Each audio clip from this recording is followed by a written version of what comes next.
आजकल हर कोई जवान दिखने की होड़ में है। बाजार में एंटी एजिंग क्रीम, सीरम और सप्लीमेंट्स की भरमार है।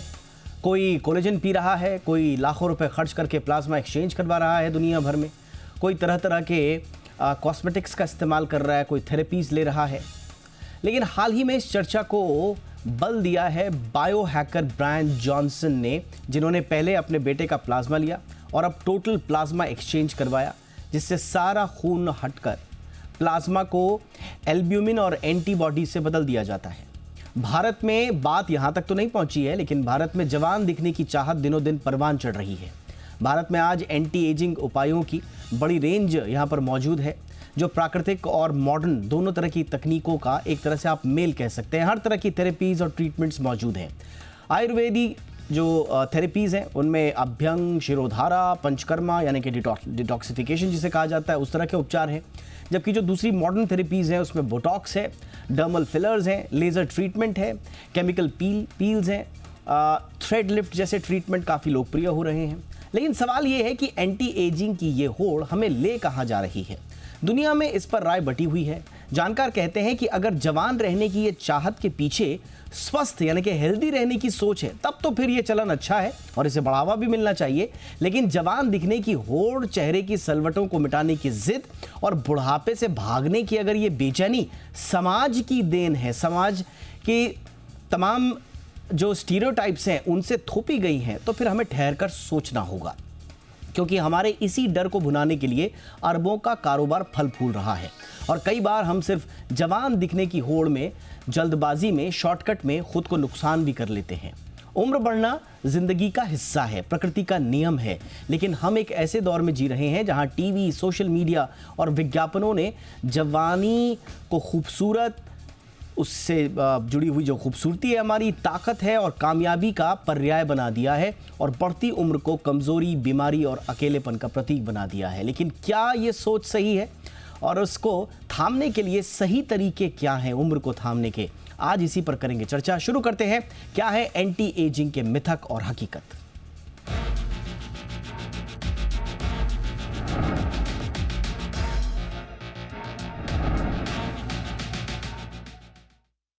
बातचीत करने के लिए मेरे साथ खास मेहमान जुड़ चुके हैं। स्वागत करते हैं डॉक्टर समीक भट्टाचार्य का, जो कि एचओडी एंड प्रोफेसर हैं Burns, plastic, maxillofacial and microvascular surgery, RML hospital, new Delhi. बहुत बहुत स्वागत है। गुड इवनिंग डॉक्टर भट्टाचार्य, आपका हमारे शो पे। हमारे साथ है मनीषा चोपड़ा जी, फाउंडर हैं सी सोल कॉस्मेटिक्स की। गुड इवनिंग, बहुत बहुत स्वागत है मनीषा जी, आपका भी हमारे शो पे। सबसे पहले चर्चा की शुरुआत डॉक्टर भट्टाचार्य आपसे ही करेंगे। सर, ये पहले तो मैं सर थोड़ा सा इस सोच पे ही मैं आपसे चर्चा करना चाहूँगा कि आजकल जवान दिखने की होड़ में लोग तरह तरह के कॉस्मेटिक सर्जरीज भी करा रहे हैं, और इसका चलन अब पहले वेस्टर्न कंट्रीज़ में होता था, बीच में फिर एशिया में भी आया, साउथ कोरिया वगैरह में, लेकिन अब हम देख रहे हैं कि भारत में भी इसका चलन तेज़ी से बढ़ रहा है। जैसा हमने कहा कि जानकार ये मानते हैं कि अगर हेल्दी रहने के लिए लोग ऐसा कर रहे हैं फिर तो कोई दिक्कत नहीं है, लेकिन अगर इसके पीछे कोई स्टीरियोटाइप है, कुछ सामाजिक दबाव है, तो कितना आप इसे सही मानते हैं सर?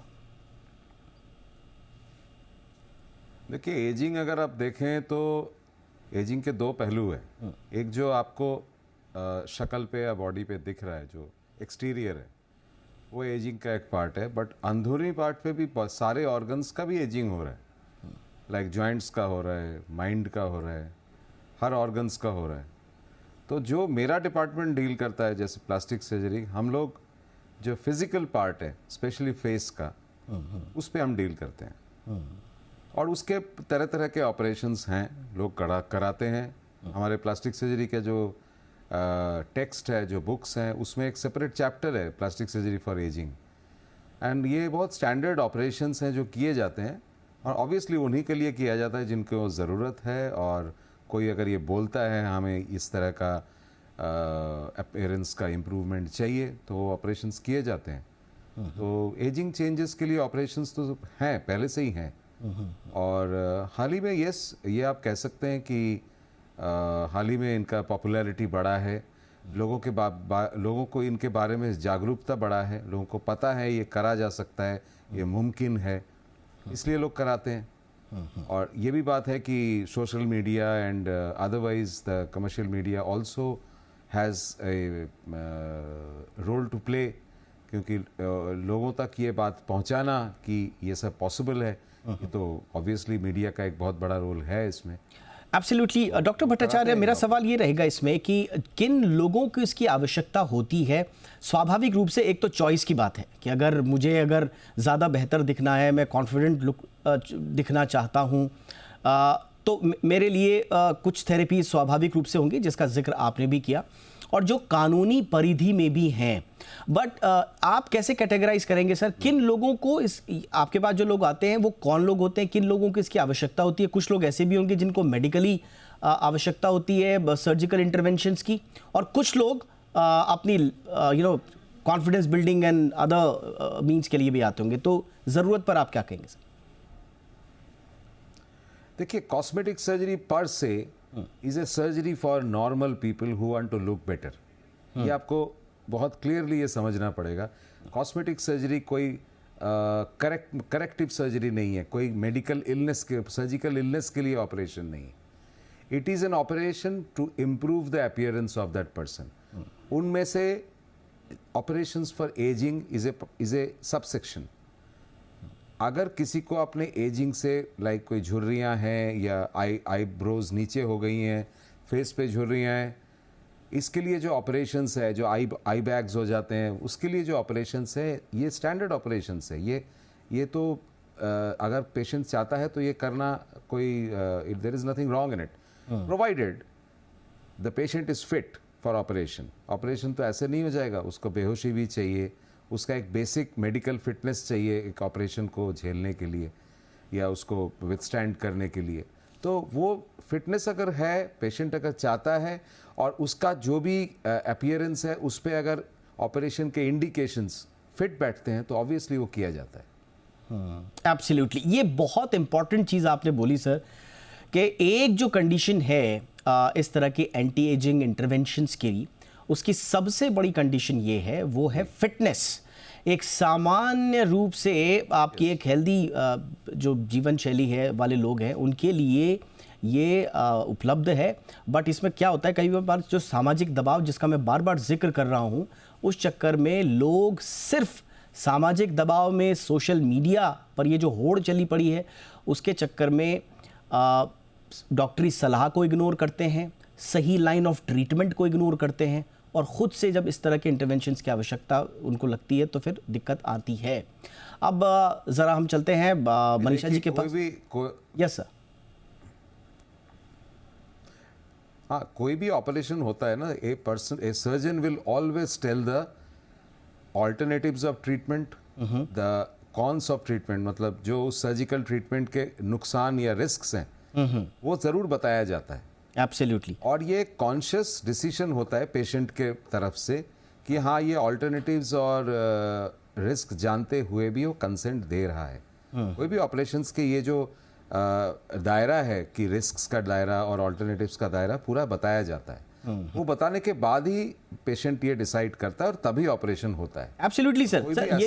ये तो सर, जब बिल्कुल सर, आरएमएल जैसे बड़े हॉस्पिटल्स हमारे पास हैं, आप जैसे बड़े डॉक्टर्स हमारे पास जो जिम्मेदारी से अपने काम को करते हैं, तो उनमें स्वाभाविक रूप से एक इन्फॉर्म्ड डिसीजन का मौका मिलता है हर पेशेंट को। लेकिन देखने में ये आया है कि अच्छा दिखने की चाह में, जवान दिखने की चाह में बिल्कुल कई तरह के गली गली में क्लिनिक्स खुल गए हैं, और फिर उनसे उनकी जान को भी खतरा होता है। और हमने कुछ केसेस में देखा हेयर ट्रांसप्लांट के चक्कर में और दूसरे सर्जिकल इंटरवेंशंस के चक्कर में कैसे लोगों की जान पर भी आई। मैं आऊँगा इस पर। एक और हमारे साथ खास मेहमान जुड़ चुके हैं, हमारे साथ जुड़ चुके हैं डॉक्टर समीक। एब्सोल्युटली, हम डॉक्टर समीक भट्टाचार्य तो हमारे साथ हैं ही, डॉक्टर सोमेश गुप्ता सर भी हमारे साथ जुड़ चुके हैं, प्रोफेसर हैं department of dermatology and venereology, AIIMS से। बहुत बहुत स्वागत है प्रोफेसर गुप्ता आपका हमारे शो पे सर। Good evening.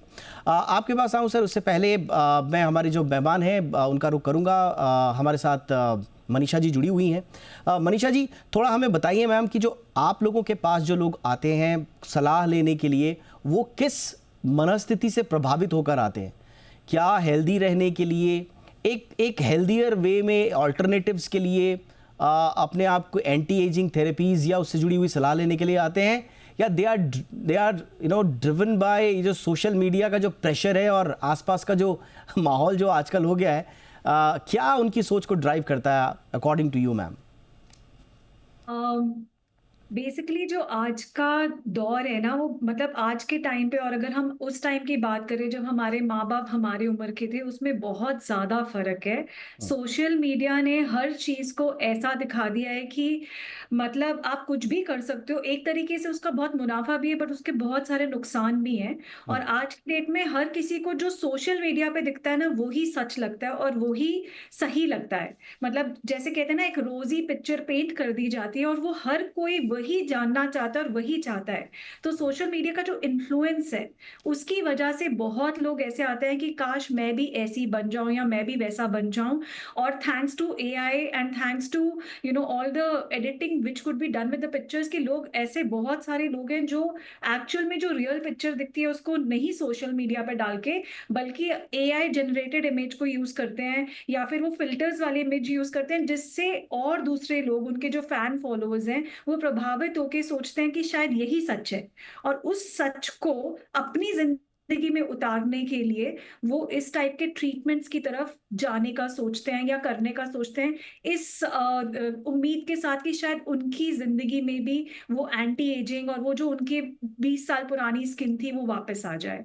तो इसका बहुत बड़ा प्रभाव है। और जैसे जैसे हम मतलब जिस एज में जा रहे हैं, 40s और 50s और मतलब 60s तो एक बहुत दूर की बात है, देयर आर विमेन जो 30 और 40 की उम्र में भी एंटी एजिंग रिलेटेड बहुत सारे ट्रीटमेंट्स की तरफ जाने की शुरुआत कर चुकी हैं।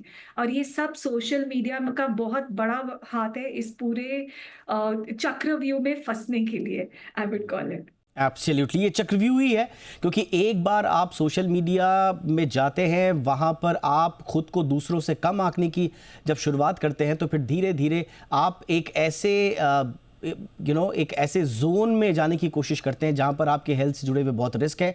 और जैसे डॉक्टर साहब ने भी बताया कि पहली बात तो आपको वैसे भी इन जनरल भी फिट होना चाहिए, और वह अगर कोई सर्जिकल इंटरवेंशन हो रहा है तो उसके आपको नुकसान और नफे दोनों बताए जाते हैं, कोई रिस्क इन्वॉल्व है या नहीं है, तो फिर आप सोच समझ कर आगे बढ़ते हैं। लेकिन इस तरह से होड़ के चक्कर में अगर आप बढ़ेंगे तो आप बहुत बड़ा रिस्क ले रहे हैं अपनी लाइफ का। एक्चुअली यहाँ पे मैं एक छोटी सी बात ऐड करना चाहूंगी। सबसे बड़ी प्रॉब्लम क्या है कि सोशल मीडिया पे आज जो इन्फ्लुएंसर्स बैठे हैं, वो सिर्फ एक इन्फ्लुएंसर है जो और 4 चीजों को देख के इन्फ्लुएंस हो गए। वो कोई सब्जेक्ट मैटर एक्सपर्ट नहीं है, वो डॉक्टर्स नहीं जो एक्चुअली आपको गाइड कर रहे हैं। तो प्रॉब्लम ये है कि लोग सिर्फ और सिर्फ इन्फ्लुएंसर्स को देख के उस होड़ में लग जाते हैं, बिना प्रोफेशनल गाइडेंस के, बिना डॉक्टर के पास जाए कि एक्चुअली क्या ये हमारे लिए, हमारी सेहत के लिए ठीक है भी या नहीं। और वो सबसे ज्यादा बड़ी प्रॉब्लम है। एब्सोल्युटली, और आज हमारा उद्देश्य यही है कि बिना डॉक्टरी सलाह के जब इस तरह से आप इंटरवेंशंस की कोशिश करते हैं तो उसके क्या कुछ नुकसान हो सकते हैं। प्रोफेसर गुप्ता सर, आपके पास मैं आना चाहूँगा। इन जनरल सर, भारत में हमने देखा है कि लोग स्वाभाविक रूप से एंटी एजिंग के प्रति अब थोड़े से जागरूक भी हो रहे हैं, लेकिन अभी भी कुछ अनरियलिस्टिक एक्सपेक्टेशंस रखते हैं लोग, और ख़ास तौर से जो मिस इन्फॉर्मेशन सोशल मीडिया पे है, कुछ ऐसे इन्फ्लुएंसर्स जिसका जिक्र अभी मैम ने भी किया, जिनकी मेडिकल क्रेडिबिलिटी कुछ भी नहीं है। तो इन चक्करों में सर, अगर अपनी त्वचा से रिलेटेड या एजिंग से रिलेटेड अगर कोई फैसला ले रहा है तो कितना बड़ा खतरा हो सकता है सर? नहीं तो हम आमतौर पर काफी इन चीजों का नुकसान भी देखते हैं, और यदि ये कंट्रोल्ड वे में किया जाए, किसी कंट्रोल्ड मैनर में, किसी डॉक्टर की सलाह से किया जाए, तो डेफिनेटली एक लास्ट के जो 20 सालों में जो रिसर्च हुआ है और जो इसमें काफी कुछ इन्वेस्टमेंट हुआ है, उससे एजिंग के प्रोसेस को कुछ हद तक रिवर्स किया जा सकता है। लेकिन वही है कि हमें ग्रीड और रियलिटी में डिफरेंस पता होना चाहिए, और उन सब चक्करों में नहीं फंसना चाहिए कि जहां पर हम जैसे अभी बताया कि सोशल मीडिया के इन्फ्लुएंस में आकर के कुछ अनरियलिस्टिक एक्सपेक्टेशंस के साथ यदि हम जाते हैं और अनप्रूवन थेरेपी या अनट्रेन्ड हैंड्स में चले जाते हैं, तो हमारी त्वचा को और हमारे अपीयरेंस को, हमारे लुक्स को परमानेंट नुकसान भी होता है। और ऐसे कई पेशेंट्स हमारे पास आते हैं कॉम्प्लिकेशंस के साथ, और उनको रिवर्स करना, उनको क्योर करना बहुत मुश्किल हो जाता है। तो एक बड़ा थिन लाइन है बैलेंस, जहाँ पे हमें बनाना होगा, जहाँ पे साइंटिफिक और प्रूवन एंटी एजिंग ट्रीटमेंट हम यूज कर सकते हैं जुडिशियसली, और जो अनप्रूवन अनट्रेन्ड हैंड से जो की गई प्रोसीजर्स हैं उनकी रिस्क के बारे में एक अवेयरनेस हमें फैलानी चाहिए। Absolutely sir. अब रुकते हैं एक छोटे से ब्रेक के लिए।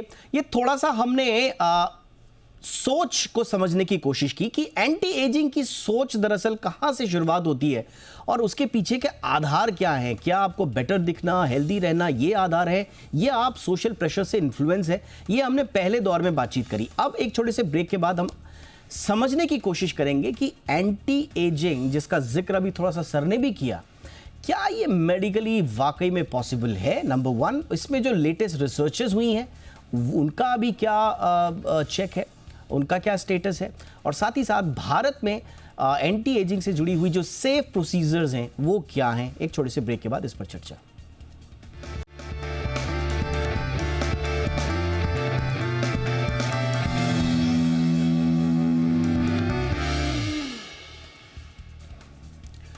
ब्रेक के बाद आपका स्वागत है।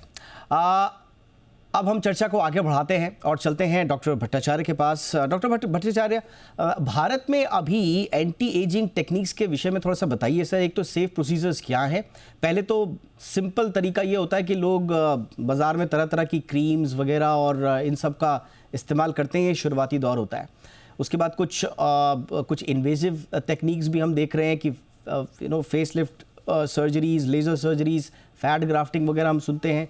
कुछ नॉन इन्वेजिव भी होती हैं जिसमें बोटॉक्स बहुत फेमस है, डर्मल फिलर्स काफ़ी प्रचलन में है, लेज़र स्किन रीसर्फेसिंग प्रचलन में है। इनमें से सर थोड़ा सा बताइए कि सेफ्टी के लिहाज से कौन से बेस्ट हैं और कहाँ पर हमें थोड़ा सा ध्यान रखना चाहिए, प्रिकॉशंस रखने चाहिए। देखिए, सबसे इम्पॉर्टेंट बात यह है कि आप ये सब प्रोसीजर्स हैं, सारे ही के हैं, फिलर्स हैं, बोटॉक्स है, कॉस्मेटिक सर्जरी है। इन चीज़ में सबसे इम्पॉर्टेंट जो बात है कि ये कौन कर रहा है। ये सारे करने के लिए there is a learning curve.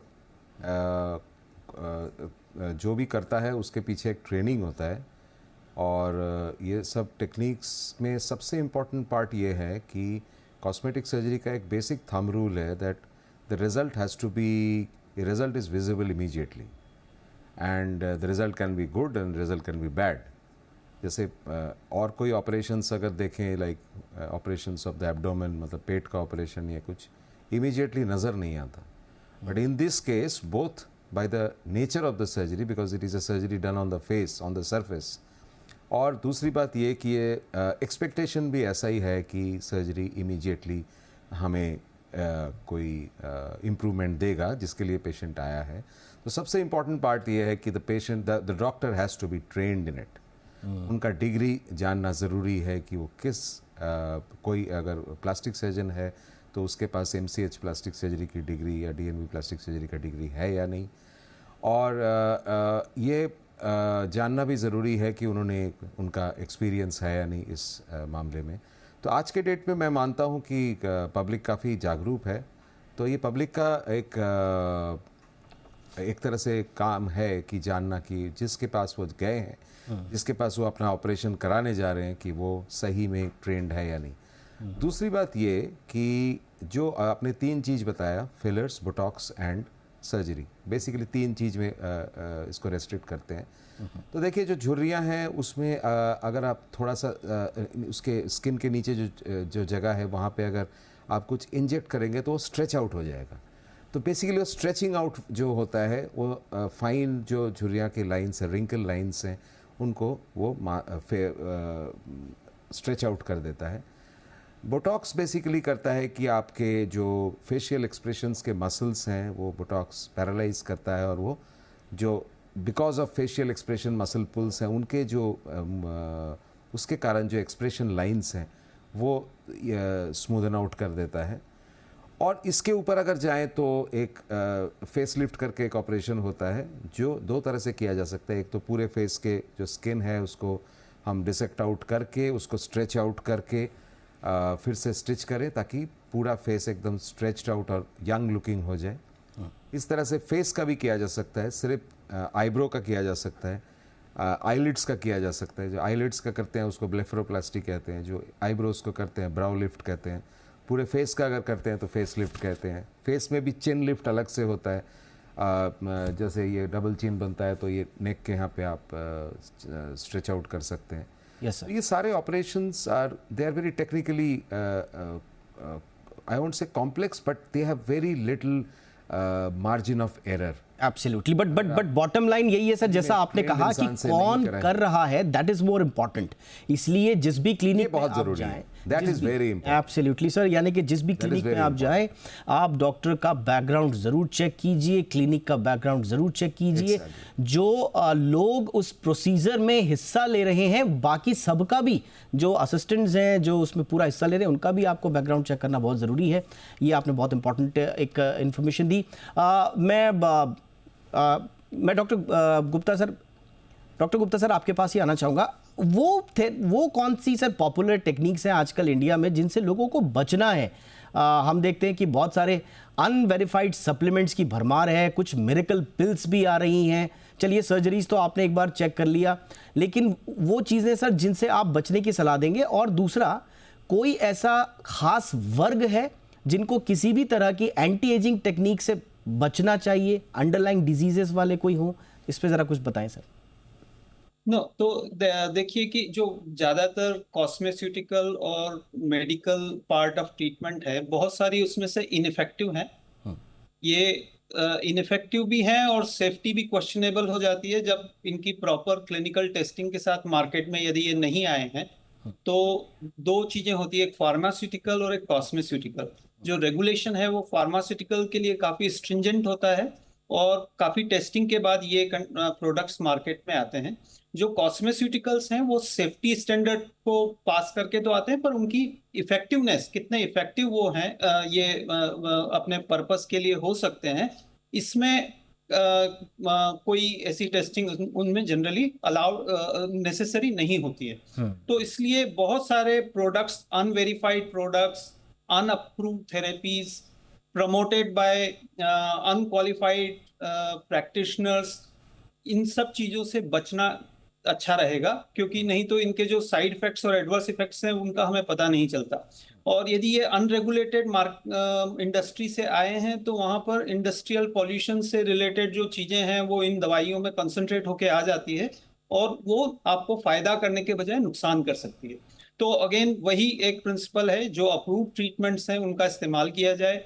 और बहुत कम ऐसे अप्रूव ट्रीटमेंट हैं जो रियली एंटी एजिंग होते हैं। ज्यादातर का इफेक्ट जो है वो बहुत स्ट्रॉन्ग इफेक्ट मेडिकल ट्रीटमेंट्स का नहीं होता है। हालांकि जो सर्जरीज हैं और जो प्रोसीजर्स हैं उनका काफी इफेक्ट हमें इमीडिएटली देखने को मिलता है, जैसा कि डॉक्टर भट्टाचार्य ने भी कहा कि इमीडिएट इफेक्ट उन चीजों में मिलता है। लेकिन मेडिकल ट्रीटमेंट ऐसे जो कई सारे हैं उनका कोई प्रूवन बेनिफिट जनरली नहीं होता है, बल्कि हार्म भी हो सकता है। यस सर, ये बहुत इंपॉर्टेंट चीज़ आपने बोली। और फार्मास्यूटिकल्स और कॉस्मेस्यूटिकल्स के ट्रीटमेंट लाइन को भी आपको थोड़ा सा समझना बहुत ज़रूरी था, जिसको डॉक्टर साहब ने बहुत अच्छे से बताया।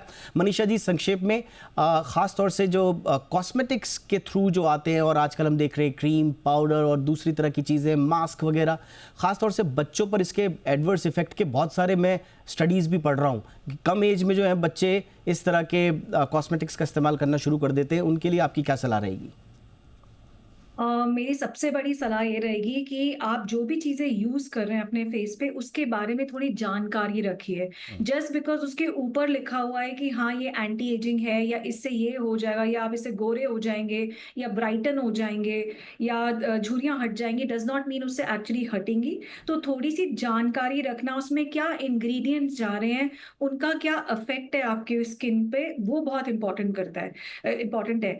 आज की डेट में मैं ये देख रही हूँ कि 23-24 साल की लड़कियां भी रेटिनॉल जैसी क्रीम्स यूज कर रही हैं, जो कि बिल्कुल भी रिकमेंडेड नहीं है, जिसको हम एंटी एजिंग के अंडर यूजुअली डालते हैं। और हम यूजुअली 30 से 35 से 40 साल के लोगों को रिकमेंड करते हैं। मैं 45 हूँ, मैंने अभी तक नहीं शुरू किया है, बट 24 साल में लोग ऐसी चीजें कर रहे हैं सिर्फ एजिंग से डर के। तो मेरा सिर्फ एक ही सलाह रहेगा, एजिंग से डरने की जरूरत नहीं है। ठीक है, age gracefully, but at the same time eat right, exercise, and अपनी फेस की भी आप एक्सरसाइज करिए, योगा करिए। जैसे आपकी बॉडी को योग की जरूरत है, आपका एक फेस ऐसी चीज है जिसमें आप maximum. On that very important note, ma'am sorry to interrupt, मेरे पास वक्त की कमी थी, लेकिन आपने बहुत इंपॉर्टेंट बात बोली। एजिंग से मत डरिए, एज ग्रेसफुली और उसके जो प्राकृतिक तरीके ऑल्टरनेटिव्स हैं उनको अपनाइए, हेल्दी लाइफस्टाइल अपनाइए। एजिंग अपने आप आपके लिए अच्छा काम करेगी, बट अगर इंटरवेंशन की आवश्यकता पड़ी तो क्या करना है, किस सुपरविजन में करना है, वो हमारे डॉक्टर साहब ने दोनों ने बताया बहुत अच्छे तरीके से। बहुत बहुत धन्यवाद आप तीनों का, doctor Gupta, doctor Bhattacharya, Manisha ji, thank you so much आप तीनों का वक्त निकालने के लिए। शो में इतना ही, इजाजत दीजिए, नमस्कार।